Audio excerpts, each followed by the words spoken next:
E essa história de que Yuri Alberto está perto de ser vendido, o Cascão, muito conhecido por ser o diretor do programa do Neto, que é meu amigo inclusive, afirmou que existem tratativas avançadas e que o Yuri Alberto, inclusive, já gravou um vídeo de despedida, naquele sentido de, tô indo, mas vou voltar, fui muito feliz no Corinthians.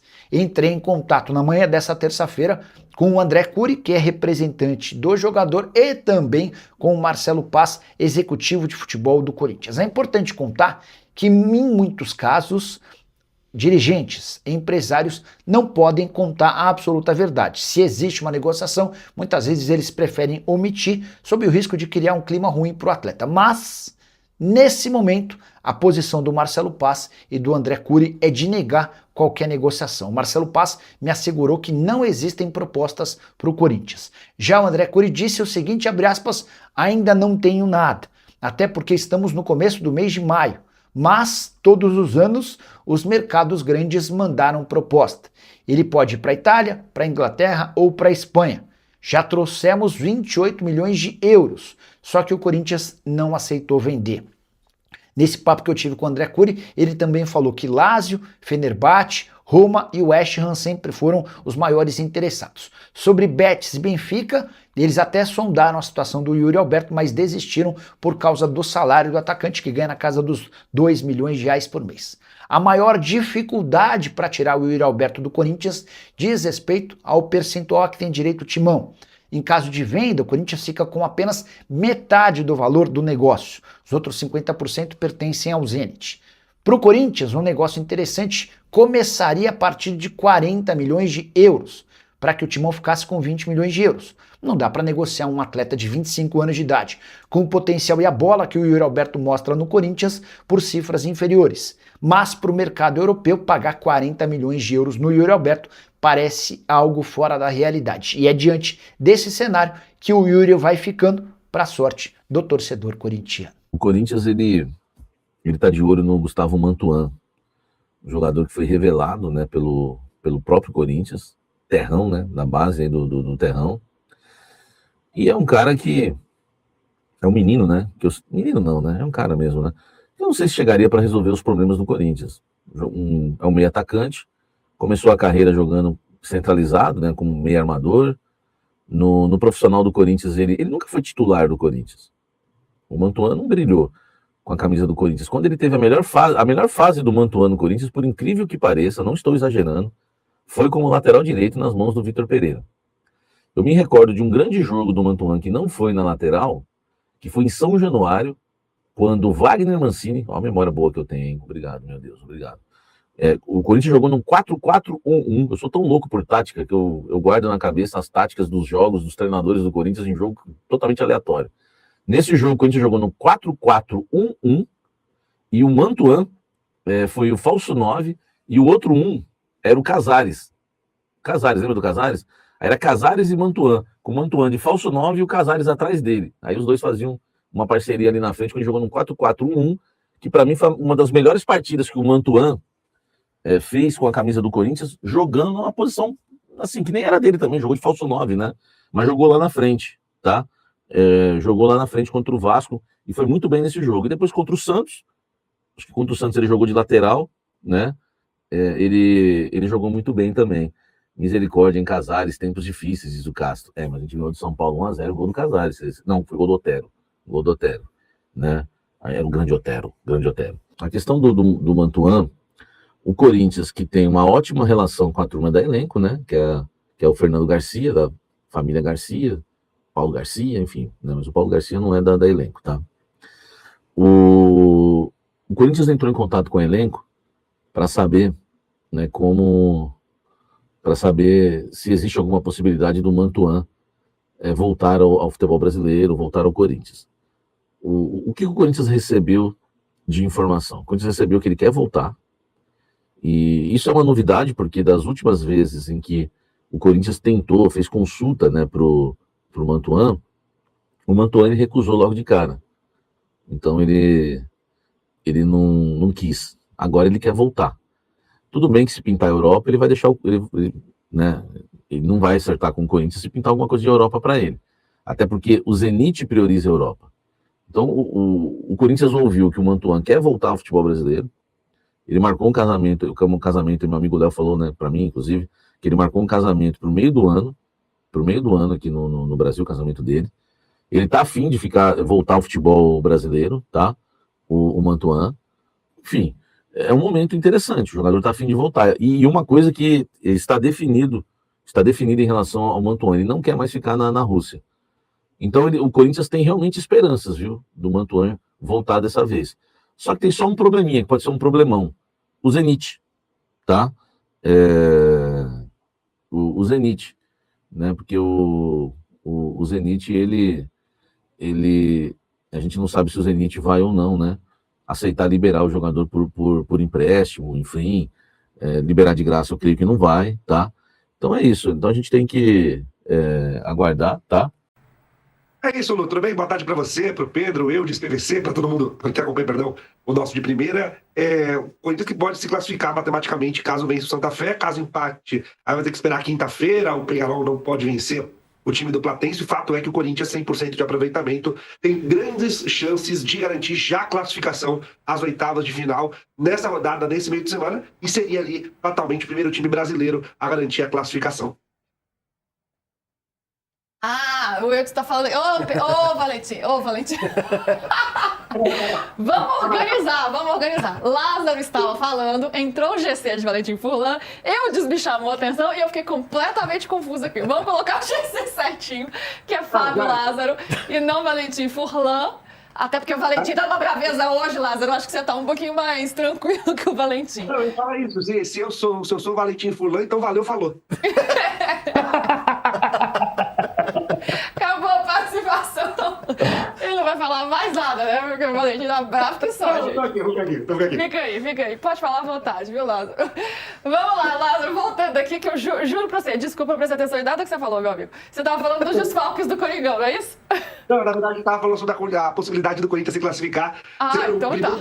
Classificar, e essa é uma situação que é muito possível, porque o Corinthians hoje tem 3 vitórias em 3 jogos, são 9 pontos. O Peñarol e o Santa Fé tem 1 ponto cada. Então, se o Corinthians vencer o Santa Fé, já está matematicamente classificado. Se empatar, aí vai esperar na quinta-feira, jogam Platense e Peñarol, e aí o Peñarol não pode vencer. E aí é uma situação, porque o jogo é na Argentina, o Platense começando bem essa Libertadores. Então, assim, ainda que o Corinthians não vença o Santa Fé, apenas empate, ainda tem grandes chances de se classificar nessa rodada, nesse meio de semana. Agora, uma vitória já está garantido ali, é Zé Fini. Corinthians é classificado matematicamente, ainda não definido se primeiro e segundo lugar, mas já classificado para as oitavas de final da Libertadores. Ah, tá tranquila essa classificação, né? Eu disse, aliás, não sei se todo mundo esperava essa campanha do Corinthians, eu confesso que não, mas tá dando muito bom aí na Libertadores. O corintiano mais otimista esperava 3 vitórias, as 3 por 2-0. E se vencer hoje, garantir matematicamente essa classificação é importante também para o Corinthians, porque precisará dar muita atenção ao Brasileirão, né? Na zona do rebaixamento, o Corinthians tem que cumprir no Campeonato Brasileiro. Então, já garantir a classificação na Libertadores, dá um respiro para o time cuidar disso, a tabela do Brasileirão. Pois é, né? Aí dá, né? Ele consegue administrar, a gente tá falando de administrar o elenco no caso do Palmeiras, né? No caso do Corinthians, aí tem essa possibilidade, embora o Fernando Diniz não goste muito de mexer no time, mas depois do último jogo mesmo ele falou, vamos ver como é que os jogadores estão, né? Tem que avaliar aí toda essa questão do controle de carga, Pedro. É porque ao contrário também do Palmeiras, o Corinthians tem menos elenco, né? A administração é mais delicada, mas o Diniz ele tem uma habilidade única de exigir do elenco sem causar aí tantas lesões, né? A passagem dele pelo São Paulo foi muito marcada por isso, foi o último momento no qual o São Paulo não conviveu ali com grandes lesões, embora o sistema do Diniz exija bastante dos jogadores, ele sabe aí dosar isso à equipe dele de preparação. Ô, PVC, é um jogo que traz alguma preocupação pro Corinthians na Colômbia?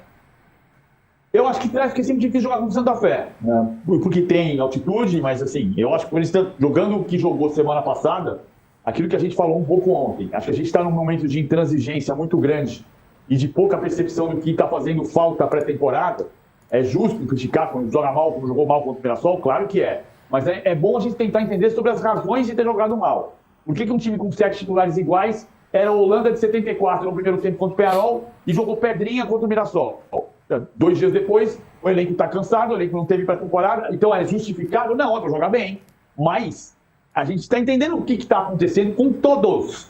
Ontem a torcida do Flamengo estava furiosa, a torcida do Corinthians estava nervosa, a torcida do Palmeiras estava inconformada. Cara, os times estão tentando jogar o que dá para jogar. Eu acho que não é um jogo fácil, mas o Corinthians jogando o que jogou contra o Peñarol, ganha do Santa Fé. Luísa, a título de informação, o Corinthians entende, né, essa questão do planejamento do elenco em relação ao Corinthians, justamente como o Fernando Diniz ele tem uma visão diferente do Dorival em relação à gestão do elenco. Ele quer contar com os melhores jogadores quase todos os jogos. O Dorival já tinha uma questão de preservar para determinadas partidas, ter o melhor em determinados jogos, priorizar ali competições, a Libertadores era uma prioridade. O Diniz já não faz isso. A questão é que para esse jogo ele vai ter um grande número de desfalques, né? Não viajaram, né, para Colômbia.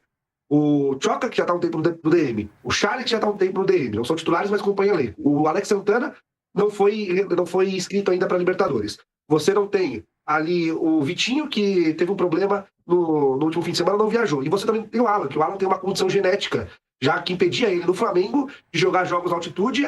Lá em Bogotá são 2.600 metros de altitude, então ele foi preservado dessa partida. E o Memphis. Então, só que eu contabilizei 7 desfalques, o que muda bastante a configuração do elenco. O André volta, porque não jogou contra o Mirassol, também não joga contra o São Paulo, mas na Libertadores está tudo ok. Então tem esse retorno do André, mas por outro lado, tem ali a ausência de 7 jogadores, sendo que alguns ali, Alan é visto como uma espécie de 12º jogador do elenco do Corinthians, o Vitinho ocasionalmente entra, e principalmente o Memphis, que o Diniz ainda não contou. Pois é, né? São muitos aí, né? Que os muitos desfalques são 7 e também tem esse retorno desses jogadores, né? Que o Lázaro tá trazendo pra gente. O Gustavo Henrique, né? Que é uma peça bem importante, Mateuzinho, André, Carrilho, enfim. Se ele perde por um lado, por outro, né, ele também ganha aí alguns jogadores que não estavam nesse jogo, nessa derrota pro Mirassol, que acabou ficando muito marcada ali, especialmente no primeiro tempo, né? O Corinthians jogou muito mal. E esse jogo ainda tá reverberando, né, Lázaro? Porque deixou o Corinthians numa situação bem complicada. A gente pode até ver a tabela ali de novo, mas o Corinthians está na zona de rebaixamento do Campeonato Brasileiro, na 17ª colocação, né? O Santos tá ali na 16ª, então acabou se saindo melhor nessa rodada aí, depois do empate com o Palmeiras em relação ao Corinthians. E o Corinthians saiu muito na bronca com a arbitragem, reclamando bastante. Foi a CBF, Lázaro, o que tá rolando por lá? Então o Corinthians não quer deixar passar aí tudo que rolou nesse fim de semana, não. Não só não quer, como não deixou. Ontem teve a reunião da comissão de arbitragem da CBF, e o Corinthians mandou o Mauro da Silva, né? O pessoal conhece até como Mauro Van Basten, foi jogador do Corinthians na década de 90, é observador técnico do Corinthians, e ele participou dessa reunião como representante do Corinthians e levou as reivindicações do Corinthians. Fatalmente, quem participaria dessa reunião seria ou o Marcelo Paz ou até mesmo o Júlio César, mas o Corinthians fez uma maratona, né? Deixou Mirassol logo depois do jogo, pegou avião, dormiu no CT Joaquim Grava, fez um regenerativo e ontem mesmo já viajou para a Colômbia por conta dos efeitos da altitude. Então o Corinthians, ao invés de viajar na véspera do jogo, decidiu viajar 2 dias antes, já está em Bogotá. Então, como estava em trânsito, aí o Mauro da Silva foi que representou o Corinthians. A informação que eu tenho é que todas as reivindicações que o Marcelo Paz apresentou na zona mista depois do jogo contra o Mirassol, que é a questão dos critérios, o lance da expulsão, que na visão do Corinthians não era um lance para VAR, que o jogador, o Edson Carioca, correu o risco, ali assumiu o risco ao entrar no carrinho com os 2 pés. Inclusive, isso foi um ponto batido muito fortemente. Tá? O Corinthians entende que era sim pro Edson Carioca ser expulso. O Corinthians entende que não foi pênalti no Bidu e foi falta clamorosa, erro claro e manifesto na falta na origem do segundo gol.